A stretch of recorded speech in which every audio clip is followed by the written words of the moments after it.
Boa noite, galera. Estamos aqui em mais um episódio do nosso podcast Fora do Bloco. É o 7º episódio desse nosso projeto aqui. Muito obrigado a você que tem nos acompanhado. Hoje nós vamos falar sobre mercado da saúde versus o mercado da estética. E para isso, nós estamos recebendo aqui o doutor Gustavo Franklin, grande parceiro da FVG, um médico de confiança, parceiraço nosso. Ele é angiologista, cirurgião vascular e endovascular, titulado da Sociedade Brasileira de Angiologia e Cirurgia Vascular. Além disso, ele é chefe de serviço de residência no Hospital Santa Casa de Misericórdia, né, Gustavinho? 10 anos de experiência e mais de 5.000 pacientes atendidos. Você é um radiologista nato, bicho. Angiologista. Não, eu tô meio tateado. Faz parte da experiência, faz parte da experiência. É muito. Já te deixa tenso, só que vou ter que assumir o microfone aqui. Depois dessa exibição, vou ter que fazer. Vocês não falaram que era descontraído? Faz parte da experiência. Além do Gustavinho, que ele já vai se apresentar, nós estamos recebendo aqui nosso presidente da FVG Cirurgia Plástica, o doutor Felipe Vilaça, e também o sócio do doutor Felipe, do Daniel Mendes, que é o sócio operacional, executivo operacional. Estamos aqui no estúdio 767, aqui em Belo Horizonte, que nos traz toda essa estrutura, né? Se você está em busca de um estúdio para fazer um podcast, pode vir procurar esse pessoal aqui, que o pessoal aqui é muito bom. Gustavinho, muito obrigado pela sua presença. Olá, Guilherme, Felipe, Dani, obrigado pelo convite. Vamos bater um pouquinho de papo aí de saúde, né? Eu tenho esse contato do dia a dia de trabalhar tanto na parte estética como também na parte de saúde. E a gente... Legal. Vamos trocar uma ideia dos pensamentos, das tendências, o que eu puder ajudar, vai ser ótimo. Obrigado pelo convite. Tamo junto, Gustavinho. Gustavinho, deixa eu te fazer uma primeira pergunta aqui. Por que angiologia e cirurgia vascular? Por que você optou por esse caminho aí? Cara, essa é uma pergunta muito comum. Um pouquinho mais. Quando eu estava no meio da cirurgia geral, eu tinha muita dúvida entre a cirurgia vascular e a cirurgia plástica. E justamente uma das questões que eu defini seguir o rumo da cirurgia vascular é porque eu poderia seguir uma linha de tratar de doença e também de cuidar da parte estética, da parte de consultório, uma especialidade ampla que a gente consegue operar, fazer procedimentos minimamente invasivos, fazer procedimento dentro da própria clínica, ter um contato da parte de consultório com os pacientes. Então, eu senti na época que completava mais a minha vocação. E aí eu escolhi fazer cirurgia vascular. A história também é seu pai, né? Seu pai uma também grande traz influência. um peso e influência nisso. Sim, meu pai é cardiovascular, com certeza, né? Aquela questão de crescer escutando sobre a especialidade. Mas eu tenho um íntimo contato com a cirurgia plástica por amigos.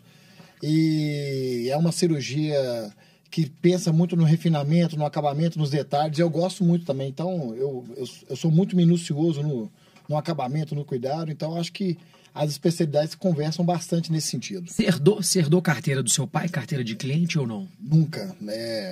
Inclusive, pelo contrário, eu segui um caminho totalmente diferente. Questões da vida pessoal. Meu pai tinha um hospital e no meio da faculdade, esse hospital, ele encerrou suas atividades. E a medicina que eu fiz foi a medicina pautada no que eu acreditava e eu busquei uma formação e eu busquei consultório, tudo de uma forma separada, então não tive nenhum Começou do contato zero. com o paciente. Comecei do zero. Literalmente do zero.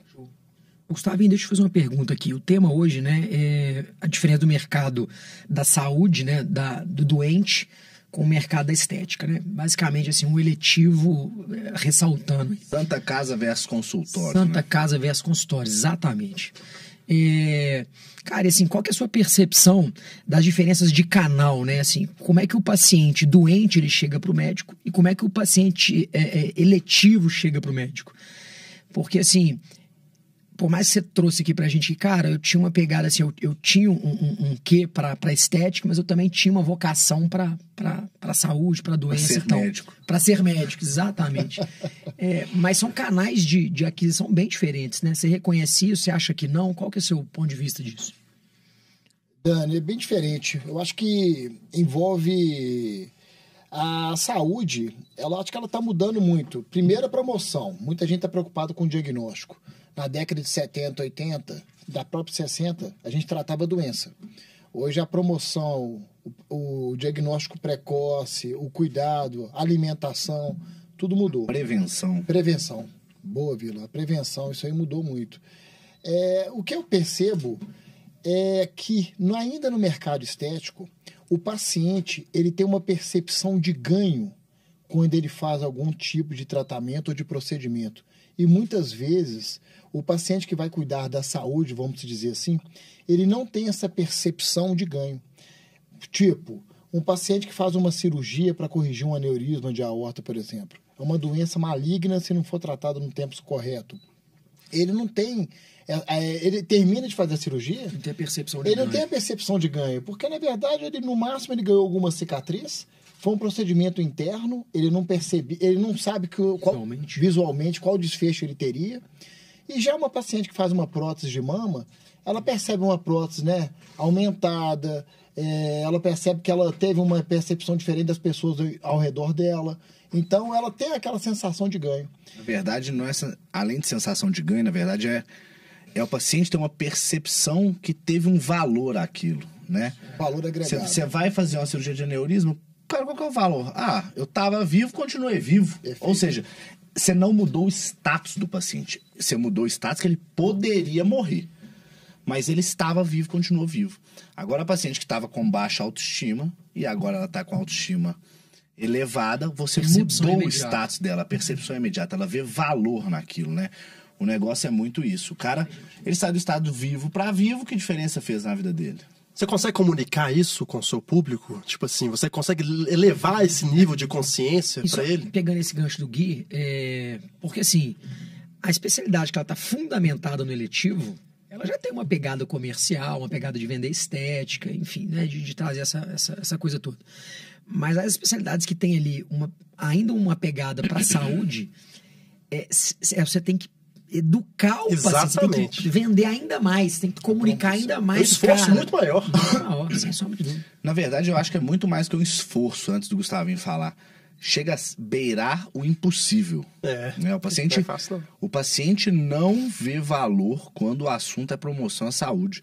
Né? O paciente, se ele tiver que pagar 20 mil reais numa cirurgia de ponte safena no coração, porque ele vai morrer, ele vai achar ruim. Agora, se a mulher dele tiver que pagar 20 mil reais numa cirurgia na mama pra ficar mais bonita, pra ficar com a autoestima mais bonita, ela vai achar tranquilo, né? Exatamente por essa percepção do valor, pela percepção da mudança. É muito doido, né? E pela cultura, né? Isso é cultural, né? Tipo assim, como a saúde ficou muito baseada em planos de saúde, hoje em dia, por melhor que seja o médico, se ele tiver pautado numa especialidade de saúde, tratamento, prevenção ou promoção à saúde, ele vai estar baseado como plano de saúde. Sim. São raros, a baliza dele é aquela, né? São raros os casos que vão ter os caras que vão ter um consultório particular. E quando for particular, né, ou é estética ou é só consulta. Né? Então, assim, você não tem um tratamento todo particular oncológico, você não tem um tratamento cardiológico todo particular, porque você não consegue definir quanto a pessoa vai gastar, você não consegue definir um valor fixo. Diferente de uma cirurgia plástica, vamos fazer a mama, vai custar 20 mil, ponto. Agora, um tratamento oncológico, quanto pode custar? De 20 a 1 milhão. Um tratamento cardiológico, dependendo da extensão que for, quanto pode custar? De 20 a 1 milhão. Então, quando você tem cifras que são impagáveis pelo bolso humano, né, acaba que você só tem um recurso plano de saúde e você direciona a sua mente para tratamento de saúde, plano. Tratamento estético, o plano não paga. Então, o que eu vou ter que fazer? Vou ter que pagar do meu bolso particular. E sim, qual que é a sua... Porque assim, você tem feito esse movimento, né, cara? Você tem feito um movimento de sair um pouco dessa dinâmica da saúde, trazendo um pouco mais para o eletivo. Você tem conquistado o espaço? Você tem conseguido fazer esse trabalho? Qual que é o desafio que você tem enfrentado? O que você percebe na dificuldade de vender essa ideia, né, da estética, da melhoria, da autoestima? É muito interessante no tratamento de varizes, sabe? Porque a varizes, ela tem o lado da doença, né? Sim. Eu falo que é uma doença com manifestação que pode gerar um desconforto estético. Porque nós temos várias classificações de varizes e muitas pacientes sofrem de muitos vasinhos, angiectasias, inclusive eu trato muitas pacientes, a esposa do Vila, por exemplo, é uma que trata comigo, que ela está com a saúde em dia, mas ela tem dificuldade, às vezes, se não tiver em dia com o tratamento das pernas, de usar um vestido, uma roupa curta, e eu mostro isso muito para o paciente, que a prevenção está aí, é um tratamento que você precisa de cuidar. Por quê? Se você não trata, por exemplo, uma paciente de varizes, aquela doença vai só aumentando e vai começando a surgir manchas na pele, hipercromias, a paciente vai ficar com aquela pele de aspecto mais envelhecido. Então, uma coisa está totalmente ligada à outra. Agora, em relação ao mercado, eu já tenho 3 anos que eu só atendo particular. E por quê? Porque... Então você não atende plano de saúde mais? Não atendo. Já tem 3 anos que eu atendo particular. A minha vida hoje, eu cuido nas quartas-feiras do Hospital da Santa Casa. Gosto muito do que eu faço cirurgia de alta complexidade, basicamente a cirurgia de aorta, aneurisma de aorta. E na minha clínica, eu fiz uma clínica completa voltada ao tratamento de varizes, tratamento venoso, mas eu também trato cirurgias arteriais de forma particular, sabe, Vila? Por quê? Porque como os pacientes já me conhecem que eu tenho essa expertise, aparecem e a gente tenta fazer dar o melhor tratamento com um protocolo muito bem estabelecido e eu vejo muito valor naquela consulta que é totalmente individualizada, que você realmente consiga entender o que seu paciente busca e eu não consigo fazer isso no plano de saúde, onde que o médico tem que ter um volume absurdo, ficar com o paciente às vezes 10, 15 minutos e não gerar uma relação de confiança, de empatia. Então, eu acredito que a medicina vem mudando muito, apesar que o mercado de saúde, de plano de saúde, os grandes players vêm verticalizando todos os hospitais, mas para quem quer fazer uma medicina de qualidade, confia no que está fazendo, buscar um atendimento privado, particular, mesmo para doença, sendo mais difícil os canais de aquisição, eu acho que é uma tendência dos médicos. A cada dia isso vai aumentar muito. Não sei se o Vilaça concorda comigo. Você perde muito paciente para plano? Paciente que procura lá, só vou se tiver plano. No começo sim, mas hoje os pacientes... Já forma uma rede. Já sabe que não atende? Já sabe que não atendem, que eu não atendo o plano e querem o meu trabalho. Então eles já procuram, vão pagar porque eles querem a consulta com o doutor Gustavo.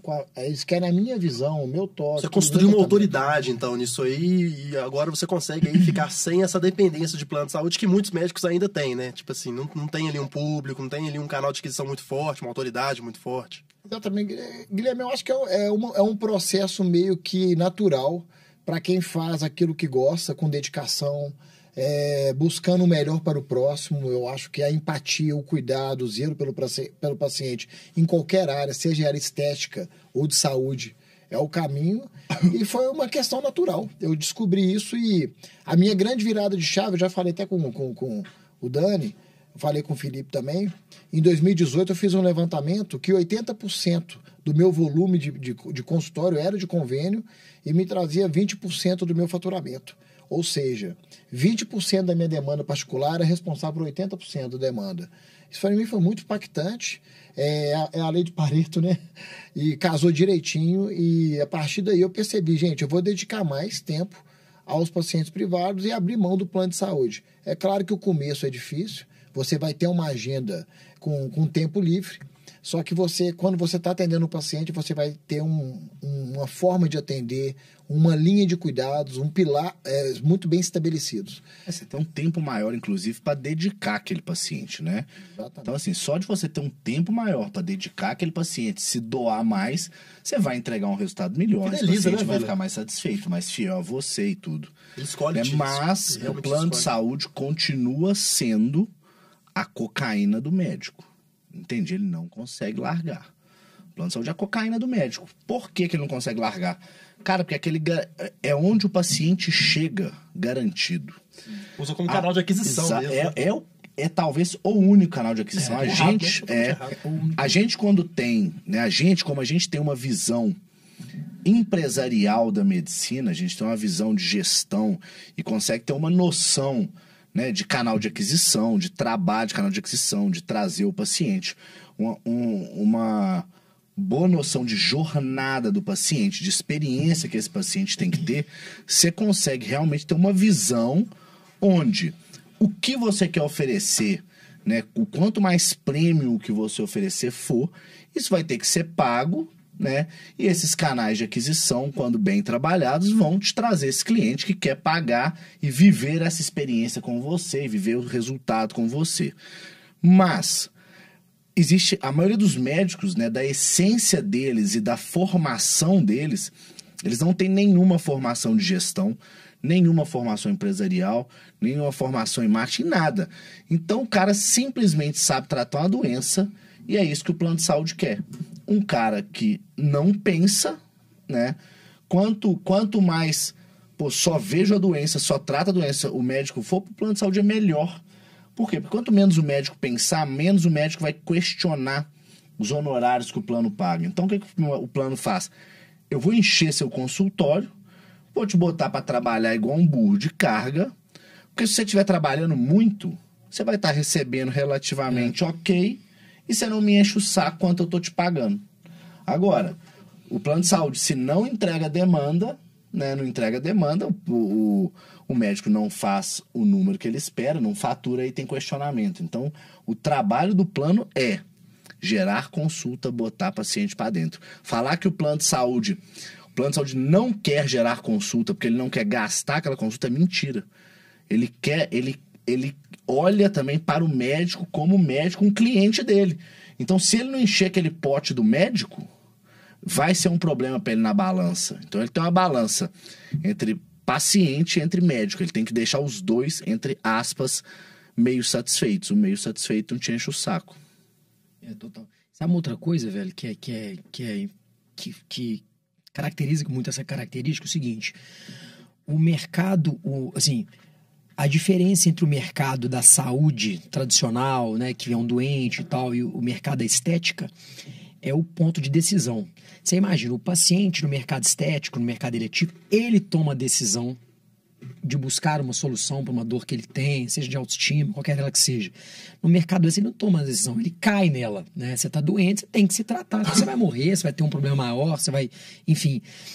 e quando a gente vem para o mercado eletivo e o paciente ele toma a decisão, aquilo passa a ser um mercado de consumo. Sim. Sendo um mercado de consumo, cara, é um mercado com fins lucrativos, mais profissional, nós vamos ter que vender e tal.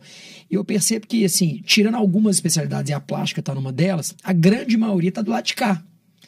E o médico, cara, ele culturalmente, ele foi formado para não pensar em empresariar. Exatamente, para não vender. questionar. Cara, você viu agora essa decisão que saiu agora, liberando o antes e depois, derrubando a pauta do CFM, no recuo do CFM, tá falando lá assim, porque o médico não deve interpretar a sua atividade como uma atividade com fins lucrativos. Olha que loucura, que é um contrassenso completo. Ué, você trabalha para quê? Trabalhar para trabalhar de graça. Que é um negócio completamente ultrapassado. Ultrapassado. Que deixa o médico refém culturalmente de uma situação. Cara, quantos e quantos médicos não sentam lá com a gente e falam assim, não, é porque eu fico com vergonha de pedir indicação, eu não sei exatamente como que eu devo cobrar. Porque o cara, na verdade, ele foi criado, né? Tanto o CRM quanto o plano de saúde, todo mundo quer que ele seja um anencéfalo, todo mundo quer que ele não pense em nada, que ele não dê conta de pensar em nada. Porque a partir da hora que ele pensar em gestão, em experiência, em canal de aquisição, cara, o mundo muda, é o que você falou. Tipo assim, as pessoas ficam melhores, ficam mais competitivas, vão olhar para um outro mercado e falar, opa, existe uma vida aqui. Né? Se existe uma vida aqui, eu vou ter que correr atrás dessa vida. Então, o CRM, né, e o CFM, eles são hoje entidades que deveriam, entre aspas, defender o médico. Você paga aquela sociedade, né, teoricamente, anualmente. Teoricamente não, você paga aquela sociedade anualmente para defender o médico e é uma sociedade só punitiva. Para punir o médico. Entende? Pergunta se eles estão preocupados com o dentista que posta antes e depois. Pergunta se eles estão preocupados com o dentista que faz a harmonização facial. Eles não estão preocupados com isso, em defender o médico. Eles estão preocupados em punir o médico para deixar uma casta cada vez mais fraca e uma casta cada vez que pense menos e que lute menos pelo seu direito. Ou seja, para eles, eu não sei porquê, né? Quanto menos o médico ganhar, quanto mais filantrópico o médico for, melhor. Eu acredito que muitas vezes, porque essas instituições todas, elas são muitas vezes subsidiadas por planos de saúde muito fortes, né? Então, a medicina suplementar, ela não quer um médico forte, ela não quer um médico que questione, ela não quer um médico que faça gestão, ela quer um médico que atenda barato, rápido, e, entre aspas, resolva pontualmente aquela doença, entre aspas, do paciente. Como é que é a concorrência hoje em angiologia? Você tem... A galera tem uma pegada... Tá uma pegada mais eletiva, não tá? Você percebe que você é um vanguardista nisso ou não? Não, eu acho que a angiologia ela vem mudando bastante.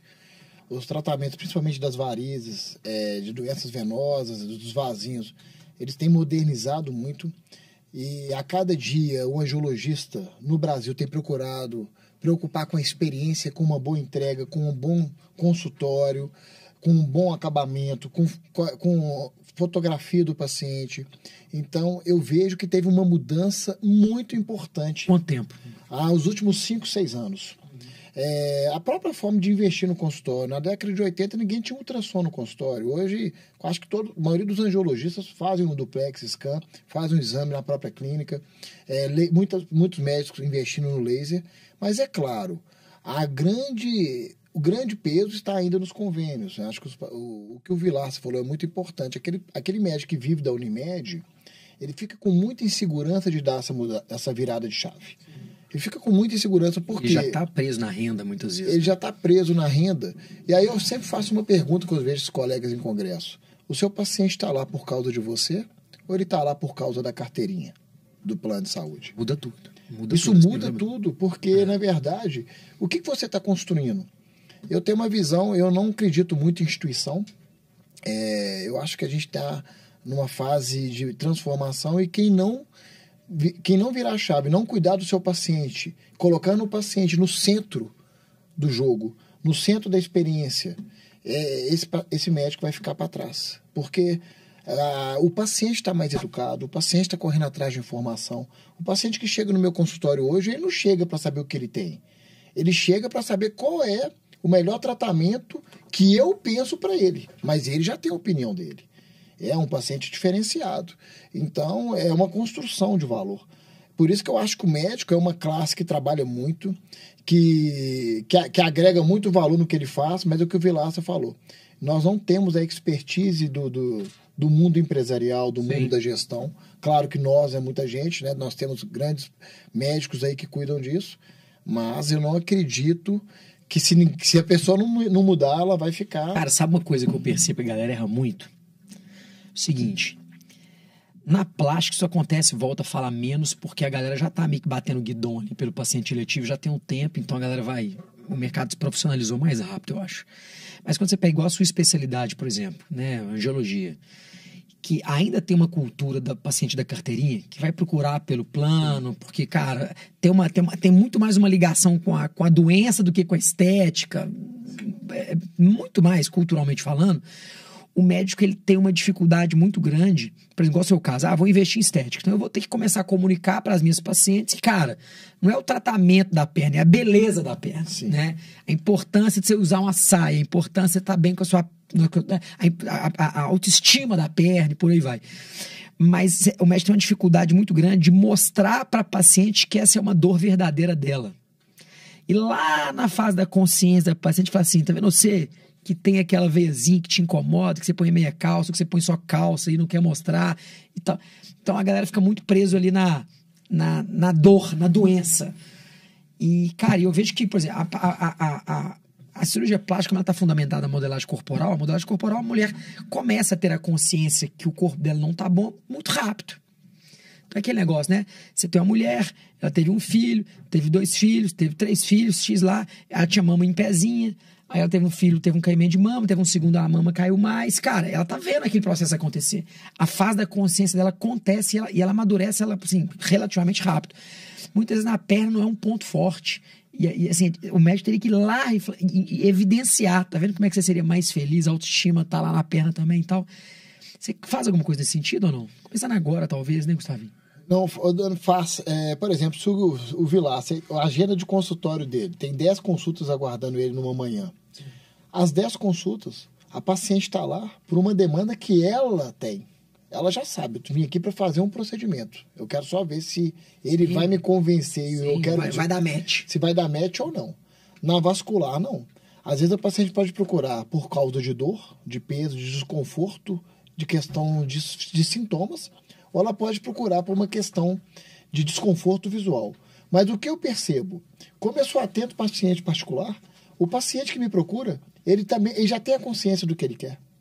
Você entende? Ele fala assim, eu vou lá no Dr. Gustavo porque eu quero tratar minhas pernas, quero fazer um tratamento diferenciado, quero ficar com a perna bonita e saudável, com um procedimento seguro, e eu confio nele. Quando eu atendia plano, ia uma paciente lá sem compromisso. Às vezes para pegar uma receita de meia, às vezes só para ver o que ela pode ter ou não. Porque eu vi lá, você falou isso, porque ela está usando o plano. Aí você pergunta assim, muitas vezes, isso é muito interessante. Eu operei de variz, tem quanto tempo? Tem 1 ano. Você operou com quem? A maioria das pacientes não sabem falar o nome do médico. Isso é verdade. Não sabe.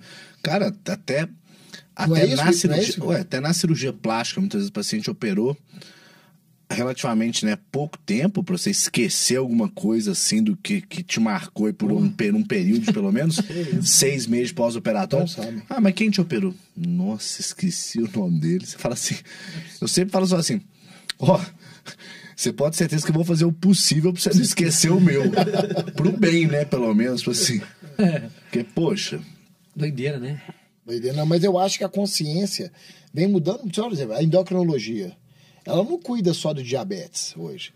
Ela cuida do controle do peso, né? Ela cuida de um paciente que está preocupado com a longevidade. Sim. Porque se ela controla o peso, ela vai controlar mais o diabetes, ela vai ter mais sobrevida, ela vai ter menos doenças cardiovasculares e por aí vai. Então, eu acho que a grande pegada da década de 2000 para cá, sim, é a promoção e a prevenção. Isso vem aumentando muito, eu não sei se o Vilaça concorda comigo, e junto disso vem a estética.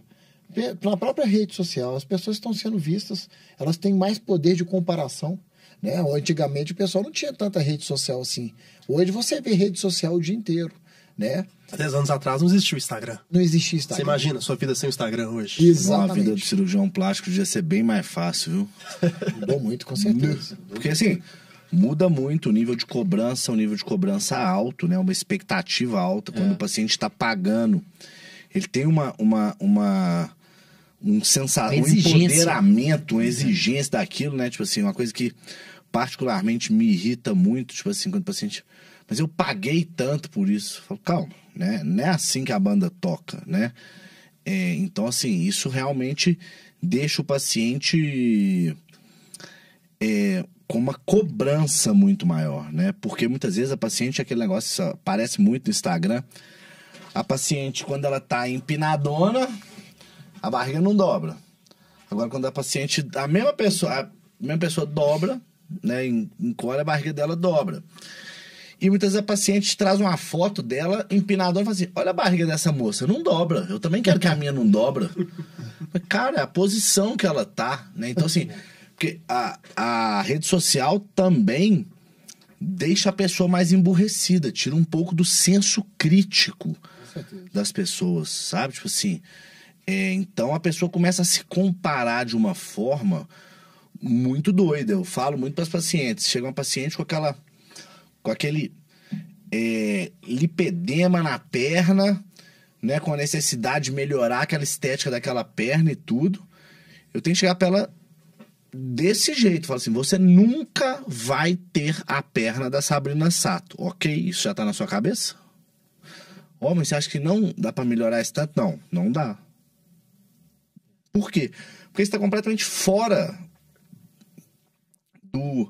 do atingível. Alinhar a expectativa é um negócio então, o alinhamento de expectativa é um negócio, cara, que assim, em qualquer especialidade médica, você tem que deixar ele muito certo. Você tem que ter uma prioridade muito grande no alinhamento da expectativa. Eu falo que assim, primeira coisa, o sucesso de uma cirurgia ou de um procedimento, o que for, ele tá bem indicado. Primeira coisa. Para aquilo, indicação tal. Perfeito. Então, a indicação, ela é o início do sucesso do procedimento. Que não adianta você colocar uma prótese de mama onde você tem que fazer uma mastopexia e não adianta você tirar uma safena onde você tem que fazer uma aplicação de vasinho pequeno, né? Então, assim, você tem que... Primeira coisa, indicar o tratamento correto. Esse é o primeiro ponto. E segundo ponto da consulta é realmente o alinhamento de expectativa. Aonde dá para chegar? O que dá para fazer com segurança? A coisa é tão doida que hoje, olha para você ver como é que é. Chega uma paciente que eu operei a mama dela, deve ter uns 6 meses no meu consultório, ela querendo consultar para fazer uma lipo. E aí, beleza. Ela falou, Felipe, mas eu queria antes só ver uma coisinha da minha mama. E eu já tinha dado alta da mama dela, tudo certo, bonita, cicatriz toda certinho, a mama perfeita, prótese bem posicionada, atrás do músculo. Cara, uma mama milimetricamente perfeita. Até porque é uma paciente que na consulta ela já anunciou que ela era uma paciente com alto nível de exigência e tal, não sei o que. Eu falei, sem problema, dá pra gente fazer, dá pra atingir esse resultado. Alinhar uma expectativa. Ela falou assim, tem só uma coisinha na minha mama que eu queria que você resolvesse pra mim. Eu falei, o quê? Ela falou assim, é porque você botou a areola direita na esquerda e a areola esquerda na direita. Inverteu. Você inverteu. Parei, respirei, né? Eu parei, respirei e falei assim, vamos lá. Isso meu consultório bombando lá fora. Calma, vamos começar tudo de novo. Falei, calma. Deixa eu respirar. Nem tanto. Tem que ter Eu muita falei assim, paciência, ó, vamos lá. Primeira coisa. Eu vou abrir aqui no meu computador um vídeo da cirurgia que você fez, daqueles vídeos esquemáticos, para te mostrar que a sua areola, a gente não tira, não desconecta, não despluga a areola, até porque ela é uma estrutura do corpo humano, tem que estar baseada numa artéria e numa veia para entrada e saída de sangue, né? Então, assim, a sua areola a gente só subiu com ela. A gente só tirou ela daqui de baixo e trouxemos ela aqui para cima. Não fizemos nada de diferente com a sua areola. Não existe tiro. Não. Você tem que assumir isso. Isso foi um erro médico. Nessa hora eu fico louco. Aí eu começo a perder um pouco a estribeira. Aí eu falei, você tem noção do que você está falando? Não tem, né? Não tem. A sorte que tinha um acompanhante com ela que ficou lá, que tava com a cara até de tacho, tava meio abismada, né, com coisa. Eu falei assim, existe coisa na vida, que podem acontecer. Esse teto pode cair, a gente pode morrer agora? Pode, é viável acontecer. A chance é pequena, mas é viável. 2 mais 2 pode dar 3? Eu falei com ela. Ela falou assim, não. Eu falei assim, isso é inviável. Tem coisa que é viável, tem coisa que é inviável. Né? Impossível de acontecer. E isso é impossível de ter acontecido. Não, Felipe, eu amei minha mama. Era isso que eu queria. Eu só queria que você voltasse com a areola pro lugar, porque realmente ela não está. Né? Qualquer médico tinha cortado, tinha tesourado. Aí... fui, expliquei. Cara, eu liguei pro Robert, eu chamei o Robertinho. Bateu o gancho lá, falei, Robertinho, sobe aqui. Eu falei, eu não vou falar nada pra ele. Fala pra ele. Ele falou assim, não, filha, isso é impossível. Aos dias disso. Falou a mesma coisa. Isso é impossível. Tecnicamente, isso é impossível. E ele mesmo sabe, falou assim, gente, que... Né, tipo assim, que mundo... Que cara tá e passando? Ela saiu convencido ou não? Não. Com certeza. Aí eu falei assim... Não é porque eu não quero. Eu falei assim, se fosse possível, eu faria. Mas se eu cortar suas areolas pra fazer essa troca, elas vão necrosar e vão morrer. Deixa eu abrir aqui pra você na internet. Necrose de areola. Vai acontecer isso aqui. Ela, não, mas eu assino um termo falando que eu tô ciente e tal. Loucura. Eu falei assim, aí eu vou estar fazendo algo. Eu vou estar mutilando o seu corpo. Mesmo você assinando ou não, eu sou médico, eu sou detentor do conhecimento. Eu vou estar agindo com negligência total. Ela tem nenhum motivo dela. Eu vou estar sendo completamente imprudente em fazer um negócio desse. Aí sim, você pode me processar e eu vou perder. O mercado eletivo. O mercado plano, o médico já tinha dado... Ele nem atende ela, entendeu? Ele tem um botão de eject na cadeira, quando ela começar a falar, próximo. ai. Ô, Gustavinho, você participou do nosso curso de marketing, né? De gestão e marketing algumas vezes, né? Pra ficar bem. Sabe, comprou na recorrência. E lá a gente traz muito dessas coisas, né? Fala sobre canal de aquisição, fala sobre muito do empresariamento, da questão do, né, do profissionalismo mesmo, que da nossa experiência que a gente traz aqui da nossa empresa. E, inclusive, a gente vai ter mais uma edição em novembro, 26 e 27 de novembro. Se você está assistindo, é médico e quer aplicar muito dessas coisas que a gente está falando aqui na sua empresa, entra lá no nosso Instagram, procura a gente, que o nosso curso também pode ser para você. Mas a gente fala muita coisa legal disso que a gente está discutindo aqui. Você conseguiu colocar essas coisas em prática? Tipo assim, você conseguiu perceber uma evolução? O que você achou legal, o que você não achou? Dá um feedback para a gente aí também. Não, com certeza. Não, eu achei muito, muito interessante. Primeiro, criar uma estrutura para você analisar seus dados, né, a sua base. Segundo, avaliar realmente quais são os canais de aquisição ou de aquisições que faz sentido para você, para a sua linha de trabalho. E eu gostei demais, gostei muito da visão do Daniel, da parte organizacional de gestão. E se você conseguir implementar 10, 15, 20% do que você assiste ali em 2 dias, você já consegue dar muitos passos à frente. Eu gostei muito, sabe? Achei muito produtivo, recomendo. E realmente, assim, não tem reserva de informação. É tudo junto e misturado. E você quer saber, tem ajuda, você tá ali, um network fantástico. Eu achei muito interessante e recomendo. Bom demais. E você falou de canais de aquisição aí. Hã? Que japazão bom. Jabá bom, né? Você falou dos canais de aquisição. Quais são os canais de aquisição que você tem utilizado pro seu consultório, né? Claro, lá na minha clínica, que hoje eu tô no Vila da Serra, cara, e fiz uma clínica grande, né? O Daniel conheceu, o Felipe também. São 230 metros lá.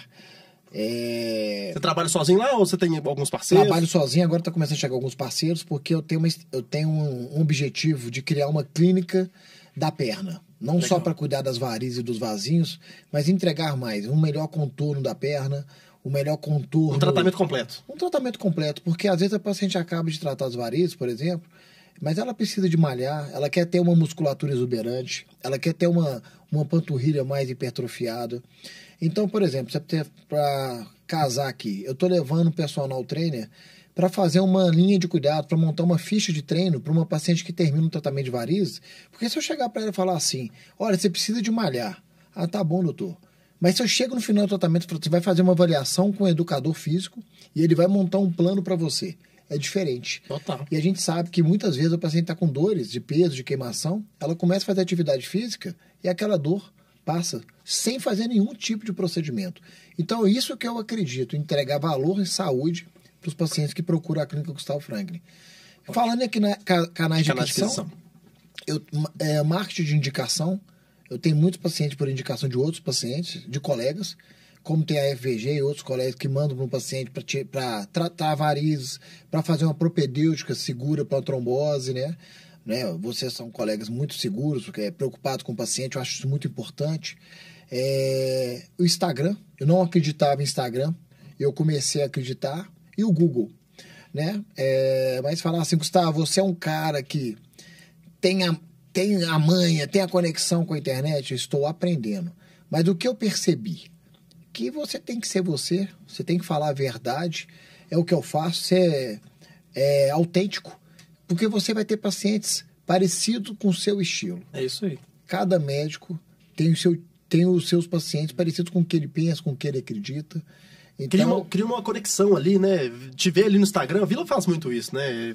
Tá ali falando o que ele pensa e o que a pessoa vê ali no Instagram é o que ele vai ver no consultório. Imagino que com você também é fantástico. Parecido. Eu tenho, assim, uma alegria, eu tenho cada paciente, cada história bacana, de paciente de 20 a 70 anos, a 80 anos, de vários tipos de dores diferentes, paciente que teve uma doença rara, um paciente que teve um aneurisma, um paciente que quis mudar a perna, ficar com a perna bonita, uma perna saudável, para fazer um tratamento de endolese. Então isso é muito legal. E a gente cria conexões. Então, eu sou muito feliz com o que eu faço, porque eu gosto de lidar com pessoas. E a minha forma de atender, que é uma consulta de 1 hora, é muito mais do que uma consulta. A gente consegue perceber a história do paciente, o perfil psicológico, a vida dela, o que ela realmente precisa. Porque muitas vezes o paciente, no primeiro minuto, ele não fala realmente o que ele está precisando. Eu vejo isso muito nas varizes. A paciente fala, doutor, estou sentindo muita dor, muita peso, queimação. Aí eu examino a perna dela, faço ultrassom, e eu percebo que o exame está bem inocente. Aí eu pergunto, Maria, se eu fosse colocar a coluna da beleza e a coluna da dor, e você tivesse de escolher um lado, qual que é o motivo que te trouxe aqui? Muitas falaram, doutor, eu acho que é da beleza. Porque a paciente, às vezes, ela não se permite nem falar o que está incomodando, né? Muitas vezes porque o marido nunca acha que é a hora de tratar. Muitas vezes ela está cuidando dos filhos e cuidando da casa e cuidando do trabalho. Então, nós estamos no Outubro Rosa. Esse sexo frágil é a maior balela da história, né? A mulher é muito forte, a mulher dá conta de tudo. E eu lido com 80% a 90% do meu público é feminino. Feminino também, né? Então é muito interessante. Qual que é o tempo de tratamento de um paciente seu? Quanto tempo na sua mão? Boa. Dani, eu sou um cara muito prático. Uma das coisas que foi uma virada de chave na minha especialidade, que é essa questão de fragmentar muito o tratamento, tipo, a sua esposa vai lá no meu consultório e faz 2 aplicações, aí volta e faz mais 2. Eu não gosto disso. Então eu montei um planejamento, um plano de tratamento, que com 2 a 3 visitas no máximo, essa paciente tem uma percepção de melhora e depois ela entra para um protocolo de cuidados. Então, respondendo a sua pergunta, tem tratamento que a paciente vai lá 1 vez, tem tratamento que a paciente vai lá 3 vezes, tem paciente que às vezes ela vai 5, mas é uma média de 2 a 3 visitas, eu entrego uma perna melhor. E o que é uma perna melhor? É alinhar a expectativa com a realidade. O que frustra um paciente é quando ele entra no tratamento... Achando que vai ter um resultado, na verdade... Achando que vai ter um resultado que não existe, que não é possível. Então é muito importante alinhar a expectativa, não só na vascular, na geologia, como na plástica, em todas as outras. E essa expectativa, quem tem que alinhar e balancear é o profissional. Então, por exemplo, a paciente vai tratar comigo, eu falo, olha, nós não estamos buscando 100% de melhora, você não vai ver nenhum vasinho. Aí ela começa a entender. Nós estamos buscando uma perna que você sinta vontade de usar um short, um vestido, uma roupa curta, e quem está ali numa fila perto de você vê uma perna homogênea, lisa. Agora, você saindo do banho, você vai ficar deitada na cama procurando um vasinho ou outro, você vai achar. Então, às vezes, a nossa expectativa é de melhorar 70%, 80%. Se chegar perto do 100%, ótimo. Mas você não pode entrar achando que é 100%. Outra coisa, o paciente nunca compra as complicações dos efeitos adversos. E eles existem. Então, por exemplo, uma paciente que tem muita varizes, uma pele morena, tem facilidade de bronzear, a gente tem que falar, olha, a expectativa de você ter um pouquinho de mancha, de hipercromia, ela existe. Só que ela vai passar com o tempo. Então, a paciente já entra no tratamento administrando isso. Agora, quando você não fala, o paciente vai se frustrar. Agora, como que você vai fazer todo esse alinhamento numa consulta de 10 minutos, de 12 minutos? Não faz. Então, essa questão de medicina privada é uma questão de posicionamento. Eu atendo só particular porque o meu paciente merece mais. E não é porque eu não valorizo quem não paga minha consulta, não é isso. Quanto é que eu cuido dos meus pacientes do SUS e ensino meus residentes a tratar da mesma forma. É porque nós precisamos de tempo para criar uma conexão. E, infelizmente, no SUS, a gente tem que fazer uma consulta mais resumida, porque nós temos que atender muito paciente. E a gente precisa de resolver o problema da população. Não adianta. Então, são visões diferentes. Aqui na EVG, a gente tem uma dinâmica onde a gente busca aumentar a nossa equipe para aumentar a nossa capacidade de entregar mais resultados. Né? Hoje a gente tem quase 20 cirurgiões plásticos na nossa equipe e fazemos quase 300 cirurgias por mês. Na sua especialidade, isso é uma coisa que faz sentido? Você lida com muitos residentes. Você já pensou nisso, tipo assim, em montar uma equipe, de ter uma coisa maior crescendo com uma marca? Não, talvez não a Dr. Gustavo Franklin, mas uma coisa como instituição, parecido com a FG. Já passou por isso pela sua cabeça? Guilherme, já, muitas vezes. Inclusive, eu tenho que parabenizar a FVG, na liderança do Felipe. Não é fácil. Por quê? Qual que é a questão do cirurgião? Às vezes ele disputa ali o procedimento. Então, ter essa filosofia que a FVG tem de criar um time forte, comprometido com o resultado, que todos andam juntos, não é fácil para lidar com cirurgiões. Eu acho que eu valorizo muito. Eu já pensei em sim montar um negócio, discuti isso muitas vezes com o Daniel, mas a grande dificuldade é treinar pessoas para ter o mesmo nível de entrega que eu acredito que seja o necessário. Tá? Então, assim, e outra coisa é o perfil. Eu tenho um perfil empreendedor, mas ainda eu tenho um pouco de dificuldade de delegar para crescer muito isso aí. Então, Aí começa a vir algumas dúvidas. Eu mantenho a minha marca, Clínica Gustavo Franklin, ou mudo? Qual é a persona? Qual é o propósito desse negócio? Então, enquanto eu não tiver isso muito bem estabelecido, eu não vou dar esse start, mas está próximo. Tá assim, porque eu vejo muitos residentes competentes saindo, precisando de Perdidos. E perdidos. Então, não só na Santa Casa, em outros serviços.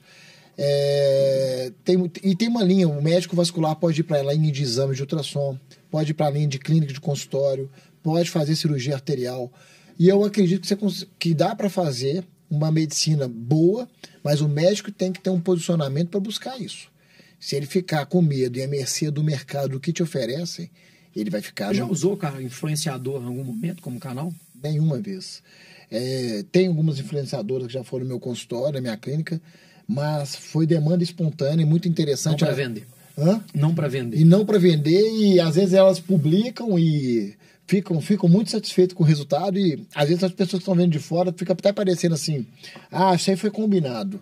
Mas até hoje eu não combinei com ninguém, não tem nenhum preconceito, nada disso, mas eu ainda não usei influenciador permutando o tratamento. Eu falo isso porque assim, na dinâmica da vascular, eu acho que seria um puta de um canal para levar a dor da perna, né? Para ampliar a consciência da dor, da beleza da perna, entendeu? Dani, com certeza. Fala pouco. 30% a 60% da população, na fase acima de 60 anos, chega a 70%, tem algum quadro de varizes. De forma geral, 30%. É porque a gente já discutiu isso, né? Você fala assim, o mercado da plástica ele é muito maior. Cara, e não é. Não é. Não é. Tá bom, ele tem uma configuração diferente, ele tá mais tempo no eletivo, isso traz uma dinâmica diferente. Mas, velho, o seu mercado ele é gigantesco. Gigantesco, com certeza.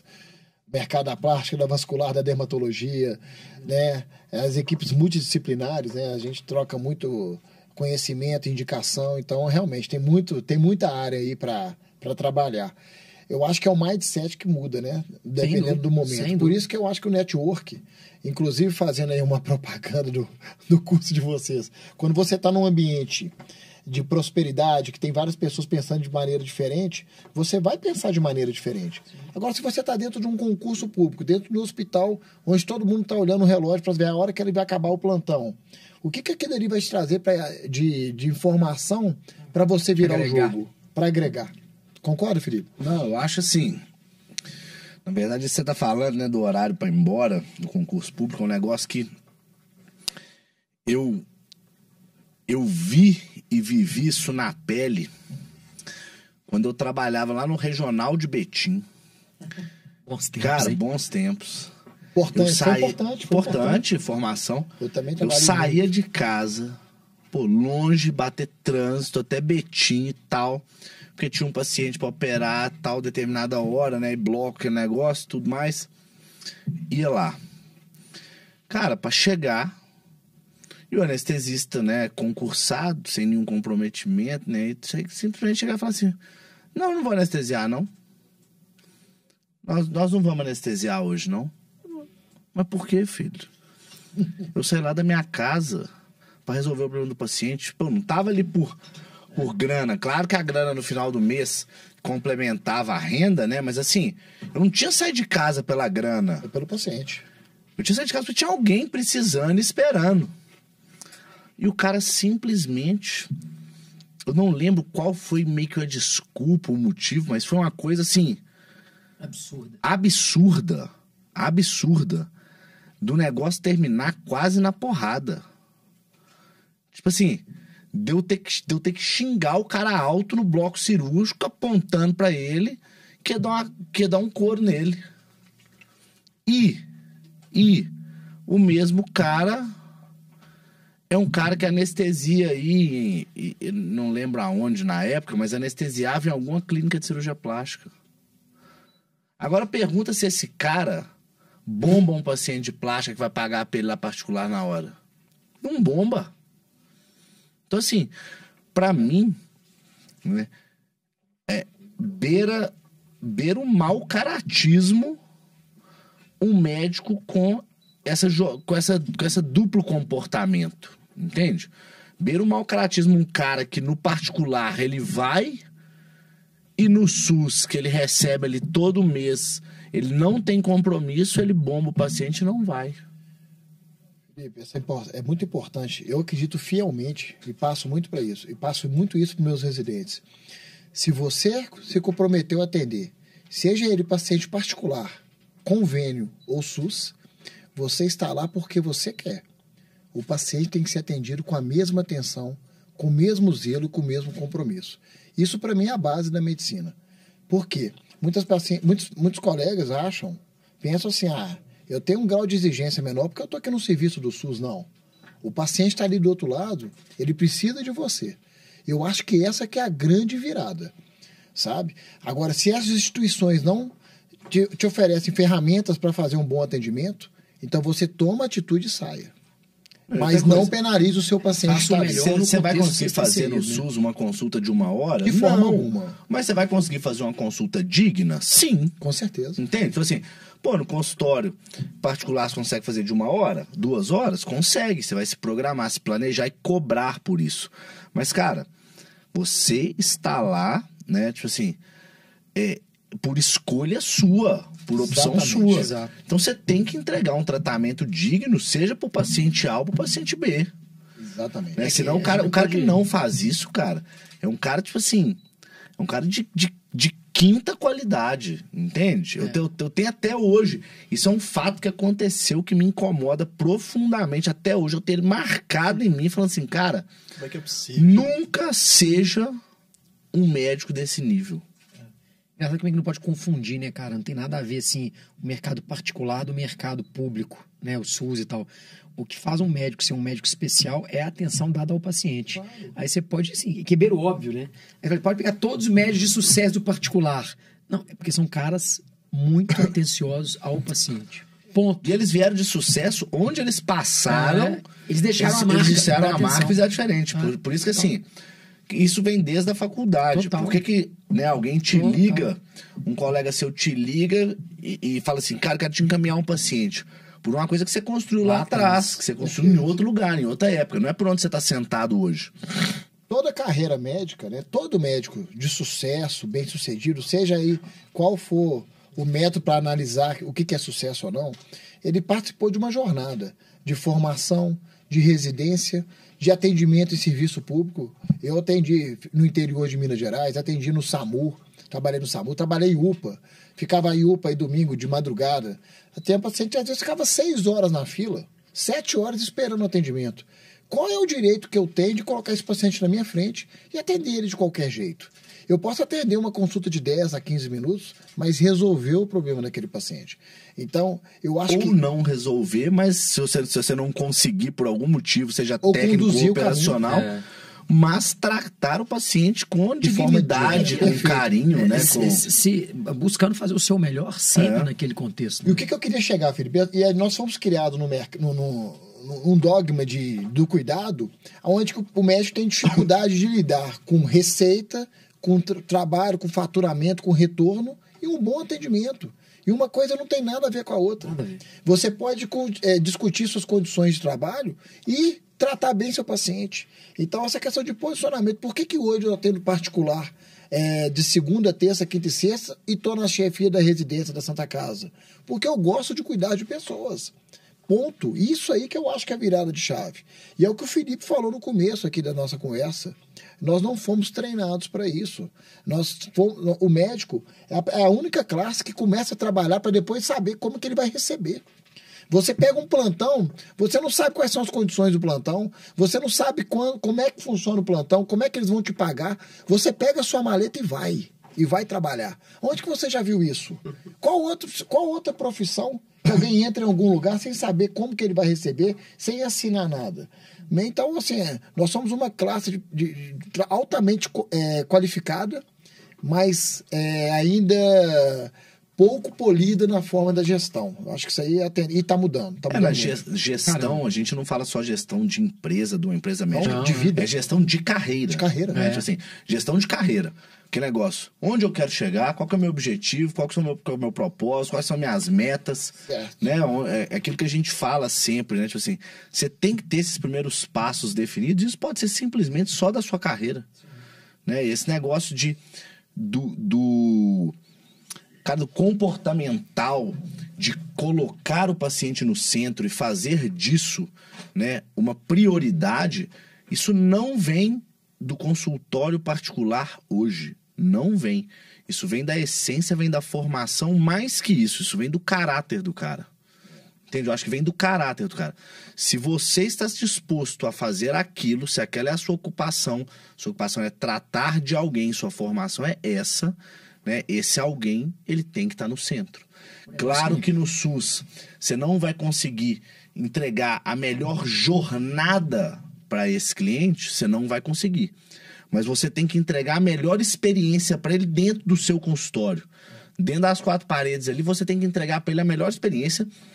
Mesmo se for em 10 minutos, pela condição que você tem do local, ele tem que se sentir único. E, cara, e esse tratamento é que vai te levar a ter uma clínica particular de sucesso. Entende? Porque o que você faz com o Chico, você faz com o Francisco. Entende? Tipo assim, a sua condução com a pessoa é a mesma. E esse negócio você roubou de mim de paciente no centro, é porque você fica vendo meus stories que eu falo isso e você tá usando. Ele fez 3 vezes o curso de gestão, 3 vezes. Não, mas sabe uma coisa que é fantástica, cara? Que eu tava... Plágio. Plágio. Sabe uma coisa que é fantástica, que eu acho muito interessante? Fantástico, nada mais fantástico que eu sei que hoje, né? Mas... Tirando isso. Mas agora, assim, uma coisa que é fantástica quando você quebra a expectativa de um paciente que está dentro do SUS. Você faz um atendimento que ele não esperava. Isso é muito legal. Tem uma barra lá embaixo, né? Claro. Ontem mesmo eu operei um aneurisma roto de um paciente que caiu do segundo andar de uma obra, fraturou a costela, estava fazendo uma propedêutica na Santa Casa e descobriram um aneurisma e esse aneurisma rompeu de manhã. Aí muita gente fala, esse paciente é sortudo ou azarado? Ele é sortudo. Se esse paciente estivesse em qualquer lugar fora de um hospital, ele teria ido a óbito. Então, nós mudamos a história desse cara. Sabe? Então, é muito legal. E assim, eu peguei uma paciente que tinha 12 anos que não ficava de luz acesa com o esposo dela por causa de varizes. A gente não tem essa noção. Mas a dor era dela. Quando ela terminou o tratamento, ela chorou. Falou, doutor Gustavo, mudou a minha vida. Então... Você pode, na minha especialidade, por exemplo, eu realmente... E aí entra aquela parte que a gente falou, né? Tipo assim, ela, pô, eternamente grata, obrigado. Pô, eu vou te pagar esse tratamento seu de varizes meu, custou 20 mil, super feliz. Agora o cara do aneurisma roto, ele nem sabia o que aconteceu com ele. Você chegou lá, falou assim, salvei, operado, salvei sua vida, você é um cara de sorte, um cara de sucesso. Ele chega pra você e fala assim, tá bom. Será que é verdade? Será que é verdade que esse cara tá me contando? Né? E aí você fala, o que é mais complexo? Tratar um aneurisma roto ou tratar uma perna? Com certeza um aneurisma. De complexidade técnica, aneurisma. Risco, agora, de risco, de tudo. Agora, o que é mais importante? Os dois. Muitas vezes não se vê mais valor. Né? Cara, uma vez eu estava no aeroporto de Congonhas, eu encontrei com um colega bem experiente, e a gente estava discutindo isso sobre paciente eletivo, estética, e ele me falou uma coisa que chamou muito a minha atenção. Ele falou, sabe qual que é a diferença de um paciente que é tratado por doença e um paciente que é tratado por estética? Eu falei, qual? O de doença... O máximo que você devolve para ele, lógico que ele falou de uma maneira brincando, mas ele falou que o máximo que você devolve para ele é a vida que ele já tinha. Às vezes o mesmo negócio que ele já tinha, as mesmas dívidas que ele tinha, a mulher chata que ele tem em casa, tudo igual. Eu falei, essa é ótima. Essa é ótima. E o estético não. O cara fez um implante. A rota do cara. O cara pôs um telhado novo, ele era careca, agora tá com o cabelo na cabeça. A mulher tinha um peito caído, agora tá com a mama turbinada. A mulher tava com uma perna que ela não podia colocar um biquíni, agora tá com aquele pernão da Cláudia Raia. Então, na verdade, ela tem a percepção de ganho. Isso é muito interessante. Eu falei, cara, você falou tudo, né? Falou tudo. A gente falou na média sem fila, cara. Num contexto geral, a galera não gasta com saúde. Não é o brasileiro, não. O ser humano não gasta. Você gasta o ticket médio do Médico Sem Fila, né? Tipo assim, era 124 reais. Tipo assim, difícil de vender. Né? Tipo assim, às vezes você tem um ticket médio de outra coisa estética altíssimo e vende igual água. Então, assim, realmente eu acho que assim. Antes do Gui finalizar aqui, que eu já vi que ele vai finalizar. Você percebe isso da consulta. Pelo horário, né? Eu acho que é importante falar o seguinte, cara, qual o futuro do mercado da estética? O meu maior desafio é conciliar a minha vida da alta complexidade com a vida da minha clínica de tratamentos avançados para varizes. Por quê? Porque eu não consigo tratar um paciente, vamos supor, superficialmente. Quando eu trato um paciente de aneurisma, por exemplo, na quarta, eu quero ter notícia dele na quinta, eu quero ter notícia dele na sexta, eu quero ter notícia dele no sábado. E eu acho que isso é uma questão de posicionamento. Uma das grandes dúvidas da minha especialidade, muitos colegas falavam comigo, Gustavo, não tem como fazer tudo. Realmente não tem. Mas eu consegui lidar com a parte vascular, venosa e arterial muito bem. Até quando eu não sei. E o que eu acredito do mercado médico, os grandes players na medicina suplementar vão cada vez mais verticalizar o mercado. O médico vai ficar cada vez mais encolhido por causa do volume de profissionais que estão entrando no mercado e por causa de posicionamento. E quem quer entregar uma medicina diferente tem que investir em conhecimento, tem que investir em uma boa experiência e, principalmente, empatia com o próximo, colocar o paciente sempre no centro das atenções. Isso não vai mudar, né? Ter sempre respeito ao tocar uma alma humana, acho que essa é a questão. Tem bases de caráter, de fundamentos, que isso não muda.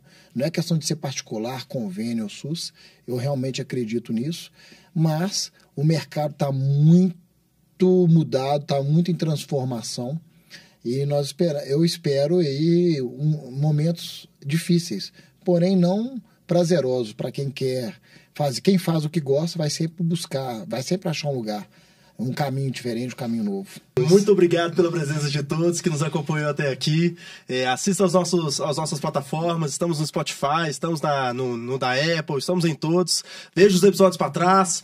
Acompanhe a gente no Instagram também, da EVG Educação e Ensino, que tem muita coisa legal para vocês. Gustavinho, muito obrigado pela presença. Obrigado, Daniel, gente, Felipe. Valeu, e até o próximo episódio do podcast Fora do Bloco.